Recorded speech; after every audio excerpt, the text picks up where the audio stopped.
साथियों कि जो ज्यादती 13 तारीख की रात में हमारे भाइयों के साथ हुई, जो ज्यादती हमारे गांव वालों के साथ में हुई, जो ज्यादती छोटे छोटे बच्चों और बुजुर्गों के साथ में हुई थी, वो ज्यादती फिर से ना हो और जो उन लोगों के साथ हुआ है उन तमाम लोगों को न्याय मिले, इन सब बातों को लेकर के यहाँ पर हम आए हैं। बहुत लंबे समय से हम देखते आ रहे हैं कि पूर्वी राजस्थान में किसानों को, मजदूरों को, नौजवानों को, आदिवासी, दलित तमाम तबके के लोगों को ये जो हमारा प्रशासन है, हमारी जो सरकार है, अलग अलग तरीके से प्रताड़ित कर रही है। हमने देखा कि समरावता के लोग अपनी एक छोटी सी मांग को लेकर के कि भाई हमारा जो कार्यालय है, जो हमारे जो तहसील है, उसे देवली की जगह उनियारा जोड़ दिया जाए, और इसके लिए बहुत लंबे समय से लड़ रहे थे।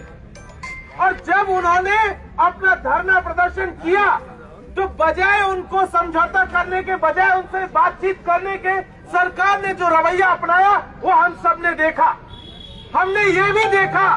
कि कब और किस समय पर इस सरकार ने या पुलिस ने कब आंसू गैस के गोले छोड़े हैं। हमने देखा कि कुछ समय पहले किसान आंदोलन में आंसू गैस के गोले छोड़े थे, अब फिर से उन्हीं किसानों के बच्चों के ऊपर फिर से आंसू गैस का गोला छोड़ा गया,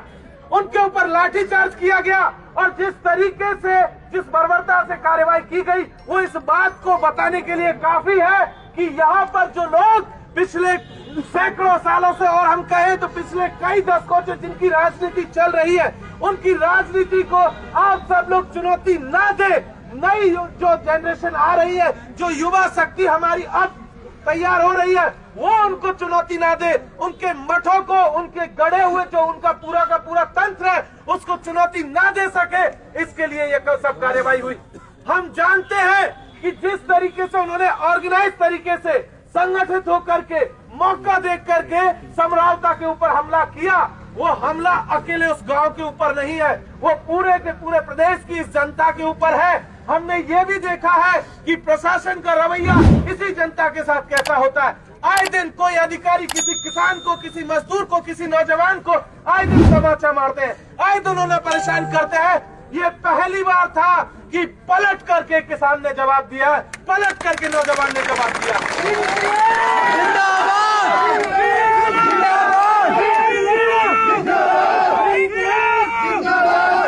ये पहली बार है कि पलट करके जवाब दिया गया है। और हम इस बात को यहाँ से कह देना चाहते हैं कि आप इस नौजवान तबके को, आप इस देश के किसान को, इस प्रदेश के युवाओं को इस तरीके से मजबूर मत कीजिए कि पलट करके आपको जवाब देना पड़े।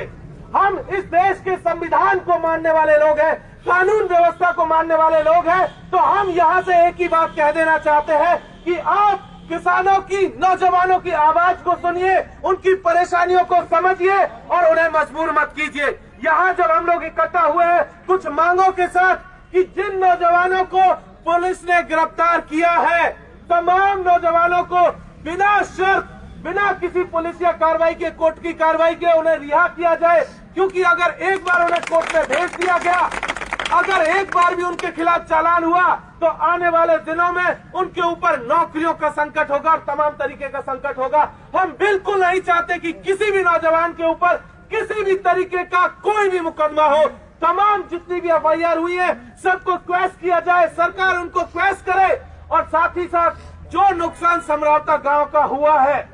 जितना जनबल का नुकसान है, जिनके घर जले, जिनकी झोपड़ियां जली, जिनका चारा जला, जिनके जानवर जले, जिनके वाहन जले हैं, तमाम एक एक पाई पाई का हिसाब ये इस सरकार जो है हमारे प्रदेश की, ये दे, सबको मुआवजा दे, ताकि ये सुनिश्चित किया जा सके कि आने वाले दिनों में किसी के साथ ऐसी घटना ना हो।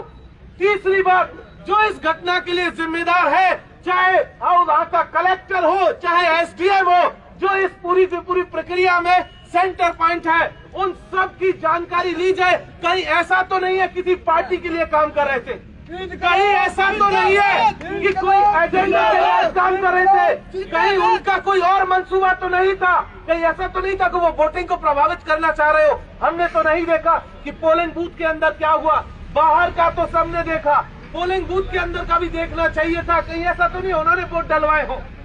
इसलिए इस घटना की न्यायिक जांच होना बहुत जरूरी है और न केवल न्यायिक जांच उन अधिकारियों की हो, उनकी भी जांच हो जिन्होंने रात के अंधेरे में लाइटें बंद करके जो पथराव किया, जो आगजनी की, जिन घरों को तोड़ा गया, जो आंसू गैस के गोले छोड़े गए, उन हर एक चीज का हिसाब लेना जरूरी है। और इसके लिए हम यहाँ से ये मांग करते हैं कि हाई कोर्ट के जो जज हैं उनकी अध्यक्षता में एक कमीशन बने, पूरी घटना की जांच हो। साथ ही साथ नरेश भाई के ऊपर जितने मुकदमे हैं उनमें एक मुकदमा जरूर है, बाकी तमाम चीजें जितने भी फर्जी मुकदमे उनके ऊपर लगाए गए उनको भी क्वेश्चन किया जाए और उनको जल्द से जल्द रिहा किया जाए।